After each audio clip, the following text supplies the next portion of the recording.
জীবনের ব্যস্ততা আর অস্থিরতার ভিড়ে কখনো কখনো একটা মুহূর্ত চাই যেখানে নিজেকে একটু শান্ত করা যায়।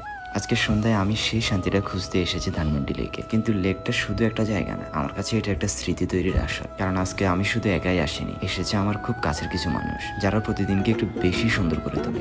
ইনি হচ্ছেন প্রান্ত ভাই। আমরা একই জেলার মানুষ। হাতি উকুলেলে আর সুরের সাথে এমন এক মায়া জড়ানো থাকে যেন তার প্রতিটা টানেই লুকানো থাকে গল্প।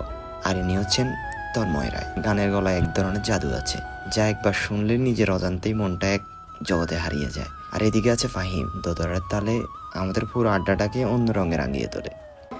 যদিও প্রতিদিন আসা সম্ভব না, তবে আমাদের এই ছোট আড্ডাতেও একটা আলাদা রকমের ভাইব তৈরি হয়। কারণ যখনই আমরা সুদ তুলি ঠিক তখনই আশেপাশে মানুষও ভিড় জমাতে শুরু করে। মাঝে মাঝে নিজেকে একটু রিফ্রেশ করার জন্য এখানে চলে আসি আর কি। যদিও প্রতিদিন আসা সম্ভব না, তবুও সময় পেলে চেষ্টা করি প্রিয় মানুষদের সাথে একটু সময় কাটাতে। আর আজও তাই একটু গান, একটু সুর আর একসাথে কিছু সময় কাটানোর পর বিদায় নিয়ে বের হয়ে পড়েছি লেক থেকে। তাহলে আজকের মতো এখানেই শেষ। আবার দেখা হবে নতুন ব্লগে, নতুন ভাইবে। এখন আমি অন্য আমি হয়ে ছুটে চল।